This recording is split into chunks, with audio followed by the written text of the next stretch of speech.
I'm pleased to introduce a nationally recognized spoken word poet for our opening presentation, Kane Smego.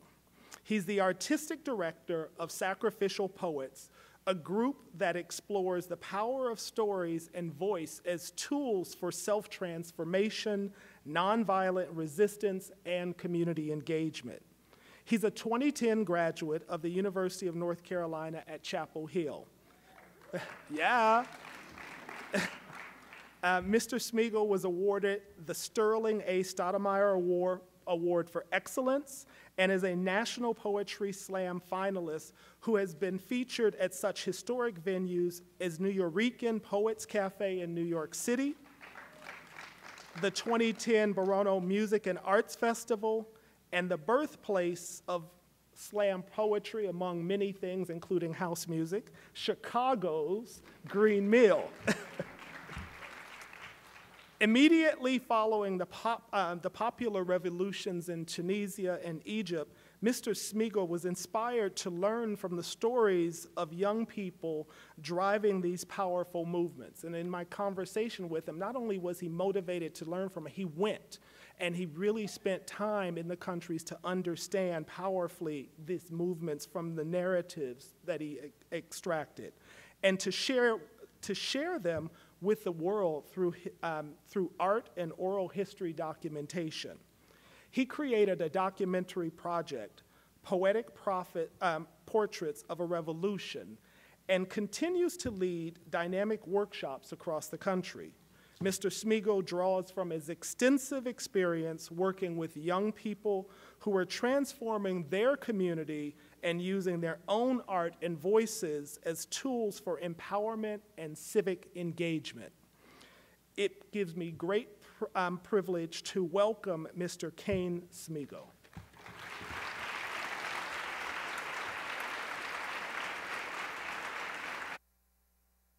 Appreciate it.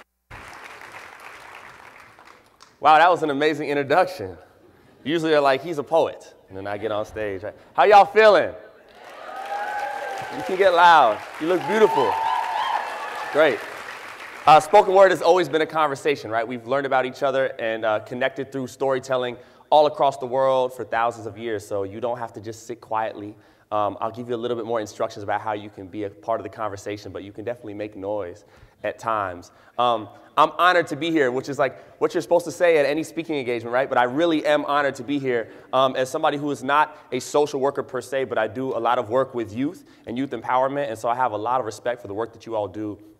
As an artist, a lot of times, we go out and we're seen as entertainment.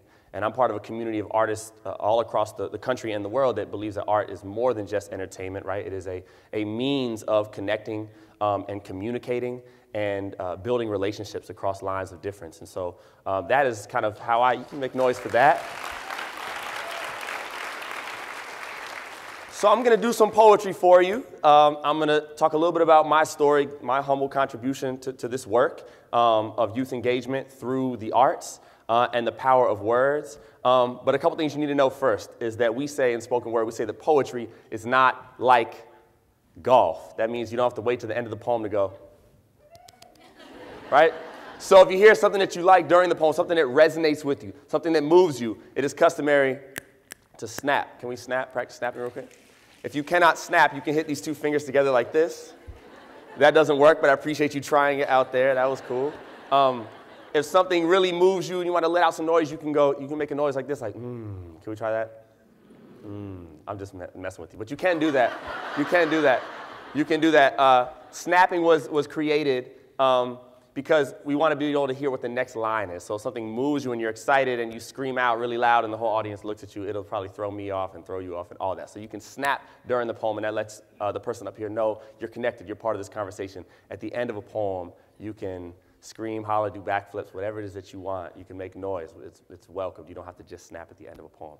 So without further ado, I want to get you guys involved. So when I say spoken, y'all say word. Spoken. Word. Spoken. Word. Word up. A word.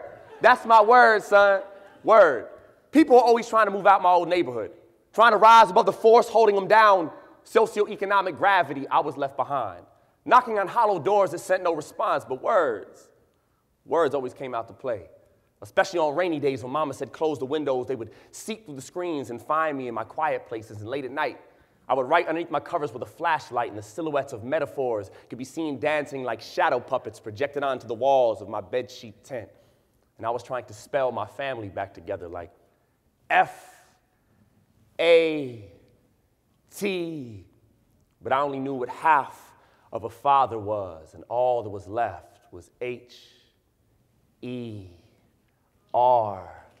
my mother. So words were there for me growing up. My first kiss was felt tip against loose leaf. My first crush, I called her simile. But choosing between her and metaphor, it was no comparison because she only knew how to like, and I was looking for love. Looking to words for answers, but truth doesn't always come in delightful diction. When naive illusions rub shoulders with harsh reality, enlightenment is a burning friction. I saw the cats at food with shells, and slugs became snails in a world that was moving too fast for play, because it's hard for the children that are living up in the hood when cats are Tiger Woods and taking the green with the iron, got the caddy right beside them so they lean into the side when they come through. Young dudes believing that they're shining like face facts. You can get a lot out of a pay stack, but not a dream, man. That's a needle in a haystack, and we were all searching for that. Some playing ball, some playing the corner, both ending up in courts, and I was playing word games. Realizing I ain't have to cross over like Penny or Tim to steal your heart away. I could do it with words, and soon I came to depend on the pen. On the ink as my incubator, rub two sweaty palms together like a fleshy defibrillator and resuscitate my heart on the page. See, I wanted to fly. It's that gravity I planned to defy, planted to feed, and planted the feed of the Lord, and with gravity destroyed, I could strap alliteration to my ribcage like a rumbling red rocket, jetpack with onomatopoeia, and my way towards enlightenment so we can elevate our minds, our consciousness, our words. Word up. Thank you. Thank you.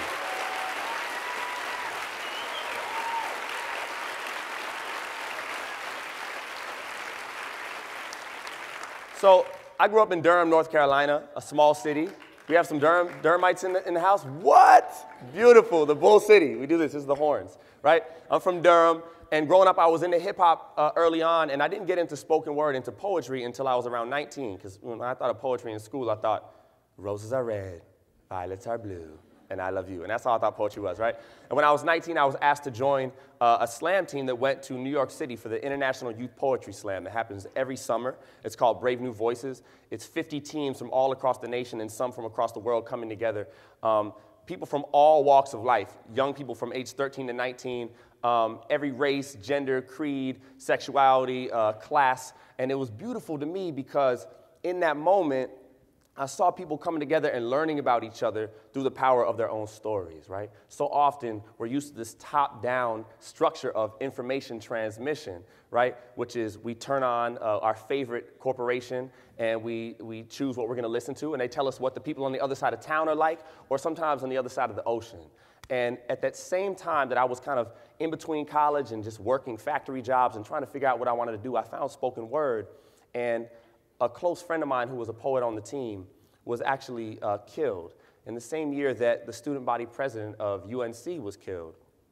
And her name was Eve Carson. And the young men who killed her were from Durham, North Carolina, from my city. And actually, one of them was 17 years old, and he went to the high school that one of the youth on the youth team that I was then coaching, he went to. He knew him. And for us, it was eye-opening because we realized that there was a giant schism between the college town of Chapel Hill and the more urban city of Durham, where I grew up. And we wanted to use the power of spoken word, the power of creating safe spaces where people could learn about each other, not through stereotypes and not through the news, but through their own words, to prevent things like this from happening. And so we started an organization called Sacrificial Poets. It is now a nonprofit, but at first it was just a group of people sharing poetry and sharing poems. And one of the things that we talk about is the importance of telling your story, right? We have a saying in spoken word that if you don't tell your story, somebody else will. And when people tell our stories for us, they tend to get it wrong. And so we encourage youth to tell their stories in spaces. And so I'm going to start out by telling a little bit of my own story, because then we move out, right? We tell the stories of our community, of our state, of our nation, of the world. I got poems about the stars and the cosmos, right? But it starts first with our own identity and our own story. And so this is my story, growing up in a single mother household in Durham, North Carolina, and this is where it begins. I hope you enjoy it. I swear allegiance to my X chromosome, the one my mother gave me, the one that pushed mops for 17 years so we could eat. I swear allegiance to my X chromosome because mama was my guardian, papa was a rolling stone. Nah, papa was a doctor, precisely penning patient prescription dosages down to the milligram, but always seemed to come up short on a monthly child support checks. And so my our mothers try to write inspirational songs of life to deadbeats, so the children have no support. But I cling to the hope that it's gonna get better. Though feeling under the weather, I wonder whether wonderful pleasures will ever come her direction. Or must my mother struggle forever? There's no light, she's stuck in the cellar, it seems like. In this life, everyone is against her. Depression is present, because the pressure is stress, and every day is a setup. Another vendetta, a letter from my father meant to ruffle her feathers, attempt to plunder and shred up her credit like federal debts, but she won't let up or respond to those letters, and so I have sworn allegiance to my X chromosome. You see, at the time of my coming into this world, my mother went through labor twice. My mother's eyes, my mother's pupils dilated 10 centimeters, her gaze giving birth to a love for me that will never die. And though I carry the color of Mars in my blood, it is Venus that remains closer to the sun.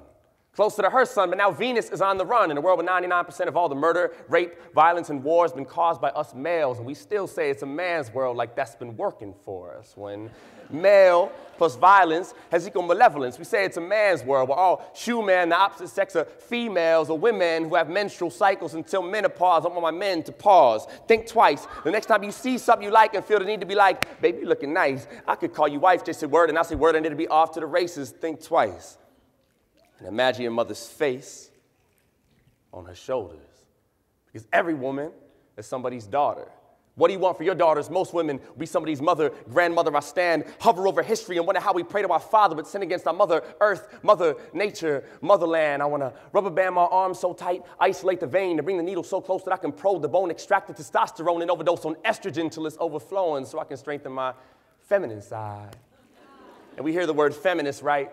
And we think of New Age, as if feminism were a novelty, but feminism was conceived on the eve that Eve split from an oppressive Adam. Eve split from Adam. Eve split in Adam. And the energy release was empowerment. A new vision through nuclear fission, and the nuclear family saw its first revision, changed our trajectory, altered our arc, the arc that Joan built, the matriarch, the archangel, the leader. Forget Bonaparte, it was Joan of Arc. You see, from the start, women looked to the stars, stargazing, sojourning for truth, and it was found, sometimes written in the dirt with calloused fingers, sometimes parked in a bus seat where Rosa proved that even by sitting down, women could take a stand, sometimes through suffering or suffrage. And I like to think that true female MCs, artists, poets, musicians, have learned from Harriet Tubman. So they keep their tracks underground, making music and poetry to bring their people to the promised land. And I find truth, I find power in my mama's hands. Pushing a broom for 17 years, and though I'm grown and consider myself a man on my own, I raise my hands and swear allegiance to my X chromosome. Thank you.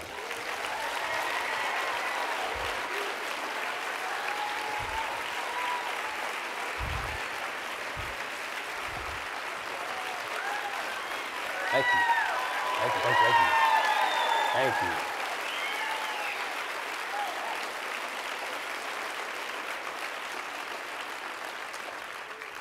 So I learned pretty early on, getting into spoken word, the power of being able to tell my own story and the ways that it's transformed my life. And that was one of the big ideas that we had when we started doing youth work when we were 20 years old. We were still youth.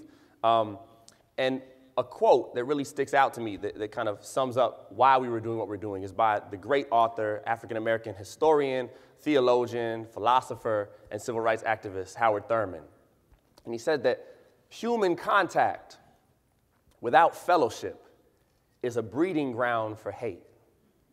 We see this happen in Durham and Chapel Hill. We see this happen all over the world. But that disconnect, especially when we're talking about the situation in the South, where I'm from, right? In post-segregation America, we've come to think that being in the same space with each other is enough, right? And what we believe is that we have to really fellowship with each other. We have to learn from each other. We have to speak to each other. We have to understand each other's stories, wherever we're from, all over the world. And so our goal was to build spaces where people could come together and do that. Something that I learned really well at that same time period was the experience of a lot of folks that I was working with at the time, who were undocumented. One of my best friends, my roommate right now, is undocumented. He's from southern Mexico. And learning about the experience of a person who's undocumented and the oppression that they have to go through. I'm sure many of you work with that community. And there was a young man that I worked with who was one of my best friend and co-worker's son. And I used to tutor him, and it was being with his family and spending time with them on a daily basis that I really got a different type of human understanding about their experience here in the United States. So this poem is dedicated to Danielle, and I hope you enjoy it. Once a week, I used to tutor a third grader from Puebla, Mexico named Danielle. His father, Roberto, we call him Beto, is a short, chubby little man I used to work with in a restaurant kitchen who's got a smile like a kid who just set a thumbtack on the teacher's seat. My nephew, Tyler, is also in the third grade, but he doesn't need a tutor. In fact, he recently won the school-wide spelling bee for his age. You see, Tyler could probably spell resilience, but Danielle could describe it. They both have one thing in common, though. They're absolutely obsessed with animated superheroes. My nephew worships Spider-Man and the Hulk. I guess he dreams of one day climbing walls and showing off his giant green biceps. But Danielle, his hero isn't ripped, has no real superpowers, never steps into a phone booth to secretly slip into costume, and goes by an ordinary name. It's a me, Mario. Super Mario, to be exact. But there isn't much super about him. I mean, he's a plumber in overalls who picks flowers to give him the temporary ability to throw fireballs at what look like pelicans with turtle shells, and conquers every dangerous video game level by jumping off a brick wall and sliding down a flagpole. Either way, he's plastered all over Danielle's walls in various goofy poses, and I can never understand why any kid would pick Mario to be his favorite superhero over the muscle-popping, web-slinging, slick costume-wearing Peter Parker as Spider-Man. But then I realized that maybe for Danielle, that pudgy little plumber with no muscles and an accent as thick as his mother's tamales reminds him of his father.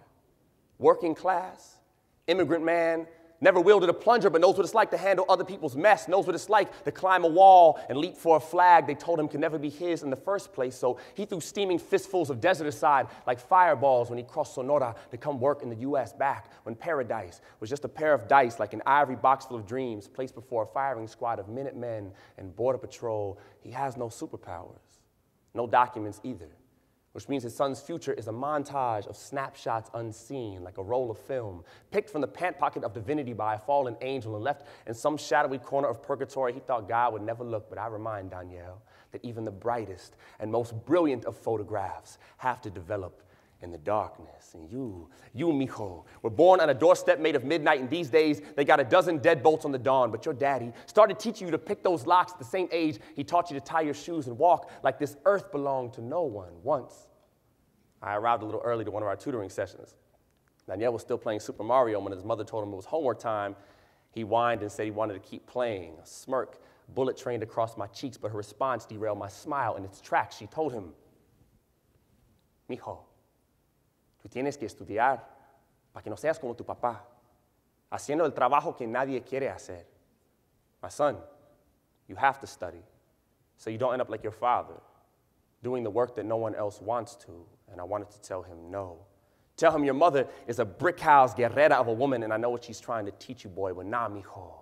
Nah, you be just like your father.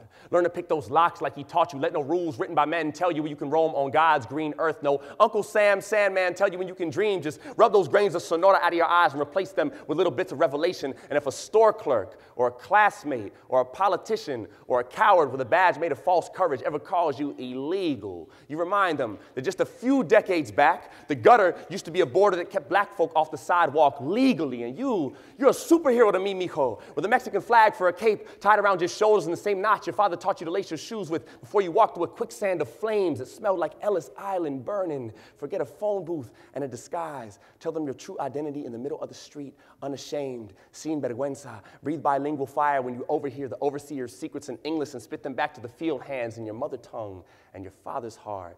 And just know that one day you may find a brick house guerrera of a woman that will hold you as tightly as her courage. And perhaps she will teach you to hold your son the same way. He will have his grandfather's smile and his mother's eyes. And if he ever doubts the fireballs in his palms, she will tell him, "Un día, mijo, Te vas a ser igual que tu papá. One day, my son, you're going to be just like your daddy. Thank you.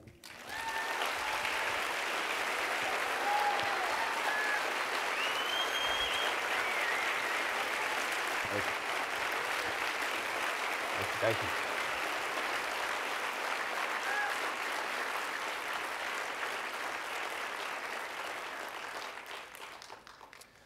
So my senior year of high school, the last 6 months, I actually lived with my grandmother.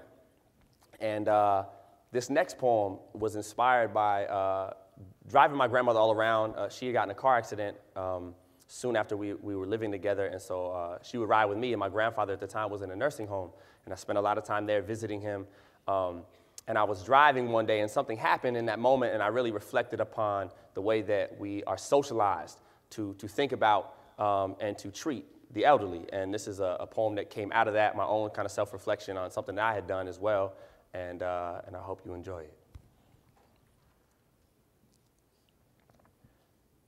There is a proverb from the Ashanti of Ghana that says, "The words from the mouth of an old man are better than an amulet." And I wish I'd gathered more from my grandfather before he passed. I used to drop my grandma off the nursing home every day to see him, but I rarely stayed long. Couldn't stand the stench. It smelled like rotting knowledge. Sounded like over-medicated matriarchs learning to lean on metal walkers rather than human shoulders, senior citizens from senior, a Latin word that became sire, meaning your majesty. But we no longer treat our old folks like royalty. My grandfather sat down in his throne one day and didn't notice the wheels that had been attached to the sides until they rolled him out of his palace and into the corner of a nursing home dining room, and I would sit with him some days, listening to discarded voices of wisdom scream, "Bingo!" like blasphemy. In a hell where the only communion is coded pills and tap water, and some of these souls prefer euthanasia to the Eucharist anyways, and I have a confession. The other day I was driving, late for something less than important when sin spilled from my lips like, "Get the hell off the road, Grandpa." Tailgating a man I never knew as if he didn't have enough to worry about with the Grim Reaper in his rear view, arthritis in his fingers, and a callus on his palm where his late wife's hand used to rest. Forgive me. And forgive us for every time we mention the prevalence of Alzheimer's among the elderly when we are the ones who have forgotten. I have forgotten, so I'm trying to remember, Grandpa, who held my hips when I was slowly picking my steps, trying to remember who cradled me in their arms when Pop would badmouth my mother, and I do sadly remember the day I carried my grandfather onto an airplane. And it was a crazy sensation, clutching the seed that held my recipe for creation, like Hercules hoisting a wounded Zeus over his shoulders, lightning bolts bleeding down his back like the swallowed tears slipping down my throat, holding him in my arms like one of his battalion buddies. See, he survived World War II, but there are no kamikazes, no Nazis here, just blank faces that do not see him, wearing his wrinkles like war paint, crow's feet like camouflage. Just no wonder you disappear here after 65, and they survive. Clutching the oxygen tubes around their necks like dog tags, trying to hold on to their identities when they can no longer hold a 9 to 5, told their lives are worth less than the minimum wage, and this is our shame. I want to have a million sages exhale back into their tubes so we can store their respiration, then distribute cans filled with carbon dioxide and compressed wisdom, and spray some sense into this world like machine guns filled with pennies, and I would take hits of enlightenment daily, would drive a little slower down the highway, and would once again call my elders sire. And for my grandfather, I'll crumple this poem into my palms, set fire to it, and lace the wind with a cremated blessing to keep your ashes company. Thank you.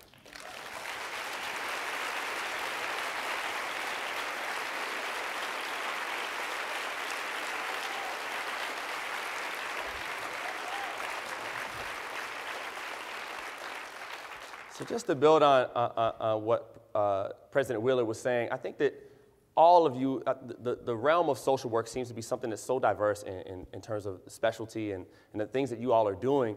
And I think that it's a testament to how much, what little contributions we make, how many ripples they can really have, right? There's a story that I like to use as an example of this that comes from North Carolina. I'm sure he knows because he used to be a professor at UNC Greensboro. And this is actually about the A&T 4. The A&T is also in Greensboro. It's about the Greensboro 4. How many of y'all have heard of the Greensboro 4 here?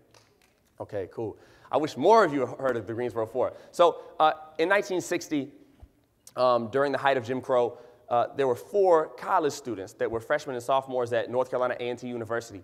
And they had this idea to go into a segregated diner, Woolworth store, and sit at the lunch table and stage a sit-in. And at the time, when they were planning it and they started doing it, they received phone calls from all over the country.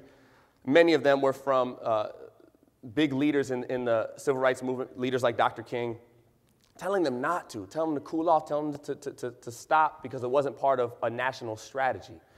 And being knuckleheads like we young people oftentimes are, they did it anyway.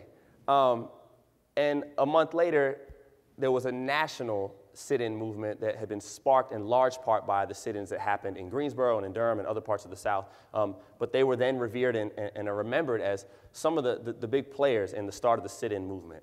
And the fact that they were young folks and that they were doing something so simple, very brave, they were burned and they were beaten, but doing something so simple as going into a place and just refusing to leave and sitting down. And so this poem is dedicated to all of the young people, those of you out here there who work with young people like I do, dedicated to all the young people that we work with, and anyone who believes that a little action can really make those giant ripples. And so this is dedicated to the Greensboro Four as well. February 1st, 1960, Greensboro. A reminder that change doesn't start in the ivory tower. Doesn't require superpowers or even a strong lobby in Washington, just a brave quartet knowing their potential was tuned to infinity from the beginning, knowing that there are some things that we just can't stand for. So their arms and legs bent like music notes into sitting position, like 4 freedom songs, folding themselves into paper cranes, perched like pigeons on lunch counter stools. The cigarettes branding their skin couldn't stop the symphony, only transformed their plumage into the flaming feathers of phoenixes trapped in the Confederate furnace that fuels hell's fire, their wings licking limbo's heels, praying purgatory would fall like Achilles, because heaven, it's just another word for the freedom they were made to believe was beyond their reach, somewhere off in the clouds, but they learned to fly without ever leaving the ground. And how beautiful.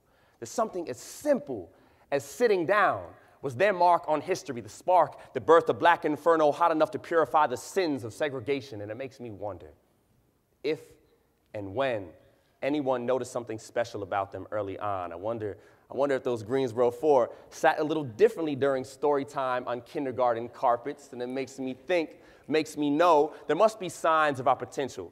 Glimpses of our greatness from childhood, like how I imagine Louis Armstrong must have buttoned up his shirt in grade school with fingers that would one day tiptoe across tectonic trumpet plates, making our eardrums quake with music. I bet Cupid was just a little more affectionate than usual. Picasso probably finger-painted his first murals in baby food. Maybe Buddha was just a little spacey as a kid.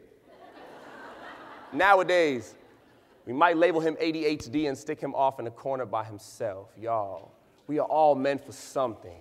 Are born wearing our destinies before diapers ever wrap us in innocence, but we have to start believing in our children. There is a meadow of miracles blooming beneath our branches. We just have to know where to look. Stop scanning the skies for unicorns and see the army of paper cranes before us. And remember that the earth is beneath our feet. So the sky starts at our ankles. We have always known how to fly. On foggy days, we even find ourselves in the clouds sometimes. We are so busy waiting for the next Martin or Malcolm or Rosa or Mandela or Gandhi that we forget the revolutionaries looked like the students sitting in the back of the classroom staring out the window, like the woman that rides the bus every day in the seat beside us, like 4 college kids from Greensboro with a taste for hamburgers, milkshakes, and doing anything that people told them they couldn't, proving that wisdom is not always in the words that we speak, but in the way that we dance to our life songs. Genius is making the simplest of things powerful, and hope is a patch of dandelions in a sea of sunflowers. As 4 college kids in a field of burning crosses and lynched lullabies. Our babies can't fall asleep to bricks crashing through windows or whips lashing through skin tones, but they may never wake up either if we don't remind them that their dreams can follow them back from slumber, that a freedom song can fold itself into a paper crane, and no matter what they sit for, we will always stand behind them. Thank you.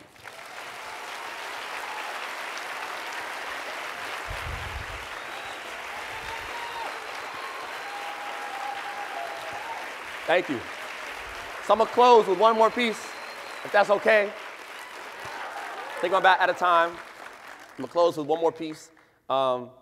This piece is a beautiful thing that art is inspired by life. People always say, you know, what inspires you to write your pieces? What do you do to write your pieces? I'm like, live life, you know? Do work, meet people, learn, be a global citizen. And I take something every day that inspires me to write something, even if it's a poem that's this long about a bee on a flower or something, right? But this poem was written based on an image that I saw of Leonardo da Vinci. It wasn't a painting that he had painted. It was actually a painting of him. I forget who the painter is right now, but it was him when he was elderly with a long beard, and it was about a legend. I'll leave it at that and let the poem kind of tell the rest of the story. But this is dedicated to all you out there. Thank you so much for having me once again. I wish I could stay longer and sit in on some of the classes and some of the lectures and learn from the work that you all are doing. But please come up to me after the show and after the conference and talk to me. I'll be around tonight and would love to get to know some of the work that you all are doing. So, they say Leonardo da Vinci was a painter, architect, engineer, inventor, botanist, scientist, mathematician, writer, and is widely considered one of history's greatest minds. And legend has it that when he died, the King of France, who had come to worship him for his genius, held him close in his arms with hopes of receiving Da Vinci's last breath of brilliance. And somewhere right now, a baby is being born with hopes of a father there to receive its first, and I am somewhere in between, in through my nose, out through my mouth, between sold-out shows and bus stops where I watch old dragons drag on cigarettes and cough up smoke because they stopped breathing fire a long time ago with lungs, like Siamese twin bagpipes waiting to be squeezed into funeral songs, and I'm just learning to breathe fire, in through my nose, out through my mouth. I talked to my father one day, for the first time in a long time, and I'm sure he could tell by my friendly hesitance that I wasn't quite ready to wrap my arms around him like a wishbone waiting to be broken in the wrong place. It got silent a lot. He could probably hear nervous breathing on the other end of the line, like atheists prank calling the Catholic schools that half raised them but who no longer understand them, in through my nose, out through my mouth, to the woman that was once by my side. I remember when you first stole my breath away. I'm used to it. Pandora once pilfered my voice box and called it her own, and you know what happens when you try and open up that one. But sometimes I forget how to tell you what you mean to me. Well, let me just say that the line where your jaw meets your neck is the only thing that's ever tasted as sweet as the spaces between my lips and a microphone. It's like stage fright with a little hint of limelight, and I'm afraid I have to wait till disaster strikes and it shakes up my life again to remember how to reach you. Maybe then I'll watch a seismograph and learn the secrets of how earthquakes write love letters to the apocalypse. I can relate. I tend to fall for the ones that are beautifully destructive, but if we end tomorrow, I won't despair. I've learned that destiny has a way of swallowing its own tail, so this ending is probably just a new beginning. I've never caught Jesus trick-or-treating with a pitchfork and a pair of plastic horns, but I've learned that blessings often come in disguise. After all, I see God at least once a week in my city dressed as a homeless man, begging us to let him take the root of evil off of our hands, and I'm begging you to take this poem out of mine. I should have set my keyboard aside and written it with callous fingers in cursive to remind you of the looping journey my pen took to get to your heart. This is for you, for all of you who have fallen off your path for whatever reason. This is your road sign, crooked and leaning, but pointing you in the direction you always knew you could go anyways. This is a reminder that we are all hooked up to the same respirator, so breathe. And when breathing becomes easy again, speak. And when they start to listen, sing. And if they tell you you can't sing, welcome to the club. Sing anyway. And sing until you can belt out the stars like Orion, and the world will always know where to find you. Every word you speak is a mnemonic device to help this universe remember you. Don't let yourself be forgotten. Breathe, and I'll breathe with you. We'll do it together in memory of everyone we've lost, in anticipation of everyone we'll meet. So when our time has come, we'll have pockets filled, stuffed with everything but regret, and I can tell death to give me the gun. I want to slip my own bullet into the chamber like dropping a quarter into the toll booth on the highway to heaven. I want to live so long. They find me lying in a pool of my own forgotten memories. Tell them to take my sincerest words, burn them into an ash, and outline my dead body and everything my life was chalked up to, because I am no legend like Da Vinci. But while I am here, I will breathe with you and soak up salvation in the spaces between my lips and a microphone. And when I'm gone, if my name should ever make it onto the tongues of future generations, you can tell them you didn't taste my last breath, but that together we remembered how to breathe. Thank y'all so much. Thank you. Thank you. Too kind. Too kind. Thank you. Beautiful. Woo! Y'all make me blush. Thank you.